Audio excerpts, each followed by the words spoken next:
Assalamualaikum warahmatullahi wabarakatuh. Saya Hanafi Eko Prasetyo dari tim KKN PPM UGM Karanganyar JT083 dengan dosen pembimbing lapangan Dr. Enda Eko Tri Sulistiani MSc. Dalam kesempatan kali ini saya akan mensosialisasikan kepada pengurus hewan kurban mengenai pelaksanaan penyembelihan hewan kurban asuh, aman, sehat, utuh, dan halal. Yang pertama, pengertian kurban. Kata kurban berarti dekat atau mendekatkan diri kepada Allah Subhanahu wa taala atau disebut juga udhiyah atau dahiyah. Secara harfiah berarti hewan sembelihan. Kurban adalah salah satu ibadah pemeluk agama Islam, yakni berupa penyembelihan binatang ternak. Dilakukan pada bulan Zulhijjah, tanggal 10 di hari Nahar dan 11, 12, 13 di hari Tasyrik. Hasil dari sembelihan ini kemudian diberikan kepada keluarga, kerabat, dan juga fakir miskin. Terdapat beberapa kriteria hewan kurban. Yang pertama, jenisnya. Hewan kurban hanya boleh dari jenis bahimatil al-an'am atau hewan ternak. Bahimatil al-an'am sendiri hanya mencakup 3 jenis binatang, yaitu unta, sapi atau kerbau, dan kambing atau domba. Kriteria yang kedua yaitu umur.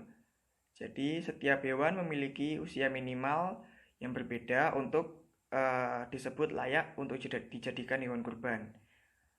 Pada hewan domba usia minimalnya yaitu 6 bulan, untuk kambing 1 tahun, sapi 2 tahun, dan unta 5 tahun. Untuk indikatornya yang dapat kita lihat yakni pada susunan giginya. Dapat dilihat gigi pada rangka bawahnya, kalau misalkan masih belum ada gigi permanen atau seperti contoh yang digambar kiri, ini berarti hewan belum layak dijadikan hewan kurban. Nah, untuk gambar yang kanan ini sudah tumbuh 2 gigi permanen, yang berarti hewan tersebut sudah berusia 2 atau 2 sampai 2,5 tahun, maka hewan tersebut sudah layak dijadikan untuk hewan kurban. Nah, ini ada contohnya. Pada kedua gambar ini sama-sama belum tumbuh gigi permanen, jadi ini masih gigi susu dan belum cukup umur, jadi belum layak dijadikan hewan kurban.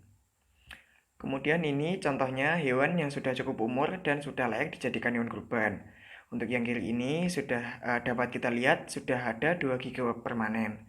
Kalau yang kanan ini sudah ada 4 gigi permanen, jadi sudah layak dijadikan untuk hewan kurban. Kriteria yang ketiga yaitu hewan tidak cacat. Jadi ada 2 kategori. Yang pertama, cacat yang menyebabkan tidak sah untuk digunakan berkurban.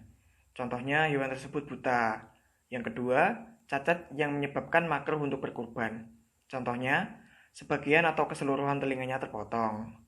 Dan contoh yang lain, tanduknya pecah atau patah. Kemudian untuk pemeriksaan antemortem yang bertujuan untuk memastikan bahwa hewan tersebut benar-benar sehat dan layak untuk dijadikan hewan kurban.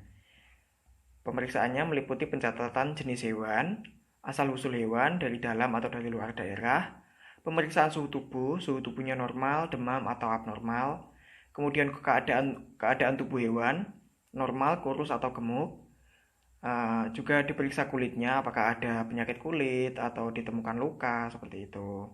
Sebelum pelaksanaan penyembelihan hewan kurban, harus dilakukan beberapa persiapan terkait protokol kesehatan. Yang pertama, tempat pemotongan hewan kurban menyediakan fasilitas cuci tangan dilengkapi dengan sabun cair dan hand sanitizer. Kemudian yang kedua, semua orang yang berada di tempat pemotongan harus dalam kondisi sehat, meliputi panitia, petugas potong, dan petugas yang menangani daging. Selanjutnya asuh atau aman, sehat, utuh, dan halal. Yang pertama aman, jadi berarti hewan tidak mengandung bibit penyakit. Yang kedua sehat, hewan tersebut mengandung zat-zat yang berguna bagi kesehatan dan pertumbuhan tubuh. Yang ketiga utuh, tidak dicampur dengan bagian hewan yang lain. Yang keempat halal, hewan tersebut disembelih dan ditangani secara syariat Islam. Tahapan selanjutnya yaitu pemeriksaan postmortem, yaitu pengamatan visual untuk pemeriksaan kelainan organ. Dari hasil pemeriksaan akan didapatkan beberapa keputusan, yaitu yang pertama sehat, jadi seluruh bagian hewan dapat dikonsumsi. Yang kedua, di-upgrade sebagian karena tidak layak dikonsumsi. Misalnya pada bagian tubuh tertentu ditemukan kelainan. Yang ketiga, di-upgrade keseluruhan karena hewan terinfeksi penyakit berbahaya, misalnya antraks atau rabies. Nah, ini ada contoh beberapa penyakit yang sering ditemui pada bagian tubuh hewan. Yang pertama ada TBC. Jadi ciri-cirinya seperti ini, ada bercak-bercak kuning pada bagian tubuh hewan.